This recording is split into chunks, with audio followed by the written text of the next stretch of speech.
Ռուսական կողմի նախաձեռնությամբ Վլադիմիր Պուտինը եւ Իլհամ Ալիևը հեռախոսազրույց են ունեցել։ Կրեմլից հայտնել են, որ կողմերը քննարկել են երկկողմ հարաբերություններն ու միջազգային նորակարգը։ Ղեկավարները նշել են ռուս-ադրբեջանական կապերի կառուցողական բնույթը եւ կառավարությունների ու պրոֆիլային գերատեսչությունների գծով երկխոսության ակտիվացումը։ Հաստատվել է փոխշահավետ համագործակցության հետագա ընդլայնման երկու ստեյք տրամադրվածությունը, ասված է հաղորդագրության մեջ։ Ռուսաստանի նախագահի խոսնակ Դմիտրի Պեսկովը մեկնաբանելով տեղի ունեցած հեռախոսազրույցը նշել է, որ այն եղել է բավականին ջերմ եւ ողանդակալից։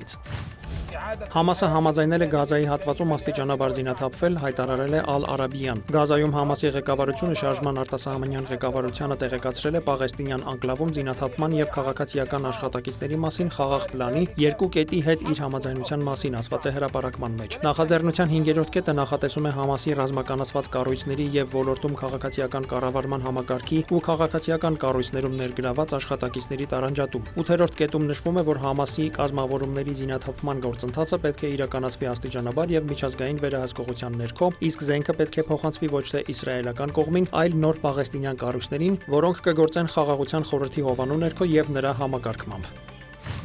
ԱՄՆ նախագահ Դոնալդ Թրամփը Սպիտակ տանն ընդունել է Ուկրաինայի նախագահ Վոլոդիմիր Զելենսկուն։ Հանդիպումը կայացել է մամուլի համար փակ ռեժիմով եւ տևել է մոտ 1 ժամ։ Բանակցություններից հետո Զելենսկին հայտարարել է, որ Թրամփի հետ հանդիպումը լավ է անցել։ Նախագահի հետ քննարկել ենք Patriot համակարգերի համար բաղադրիչների արտադրության լիցենզիաների հարցը եւ մի քանի այլ գաղափար, որոնք կարող են օգտակար լինել։ Խոսել ենք նաեւ դիվանագիտության մասին, կարեւոր է ակտիվացնել դիվանագիտական գործընթացը։ Մեր թիմերը կհամաձայնեցնեն իրենց հետագա փոխգործակցության մանրամասները, հայտարարել է Ուկրաինայի նախագահը։ Տելեգրամի իր ալիքում Զելենսկին շնորհակալություն է հայտնել Թրամփին այն ամենի համար, ինչ արվում է ուկրաինացիների կյանքը պաշտպանելու եւ խաղաղության հասնելու համար։ Ակնկալվում է Զելենսկու մասնակցությունը սենատոր Լինցի Գրեմի հիշատակի արարողությանը եւ հանդիպումներ Միացյալ Նահանգների սենատորների հետ։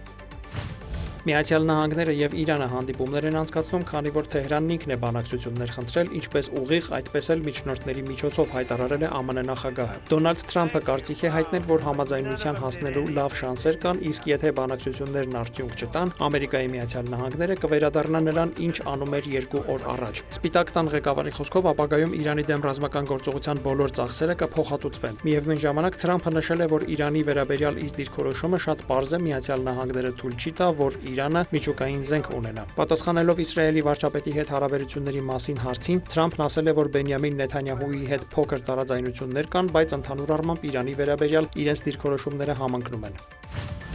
Իրանը մերժել է բանակցություններում Միացյալ Նահանգների առաջարկը, հայտարարել է Իրանի փոխարտգործնախարար Քազեմ Ղարիբաբադին։ Ամերիկյան կողմը հայտարարել էր, որ եթե այդ ծրագիրը մերժվի, բանակցությունները կհամարվեն ձախողված եւ նրանք կհեռանան։ Արդյունքում տեղի ունեցավ հենց այդպես, ամերիկյան պատվիրակությունը լքեց բանակցությունները, նշել է Ղարիբաբադին։ Նրա խոսքով Օմանում բանակցությունները տեղի են ունեցել Իրանի կողմից Հորմուզի նեղուցը կրկին փակելուց հետո։ Ամերիկյան կողմը պնդել է, որ նեղուցով անցնող հարավային այլընտրանքային ուղին բաց մնա մինչև Իրանա-Օմանյան բանակցությունների ավարտը, սակայն Թեհրանը չի ընդունել այդ առաջարկը։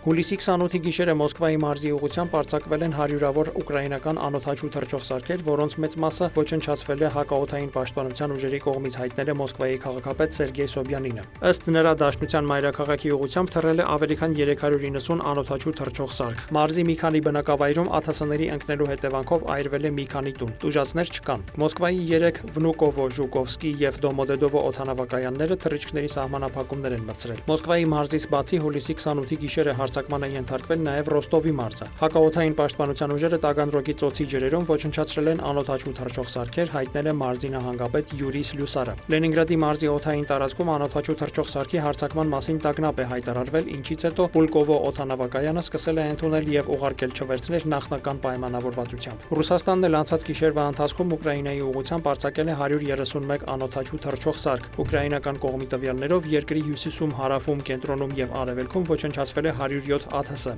Արձանագրվել է 16 հարվածային ԱԹՍ-ի հարված 9 ուղղությամբ, ինչպես նաև խոցվածների սարքերի բեկորների անկում։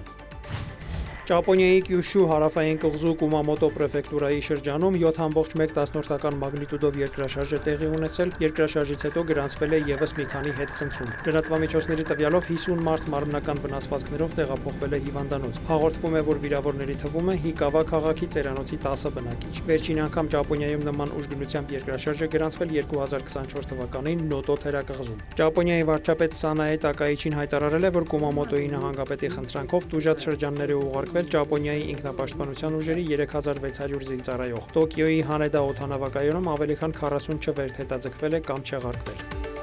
Դավիթ Մուրադյան, լուրեր։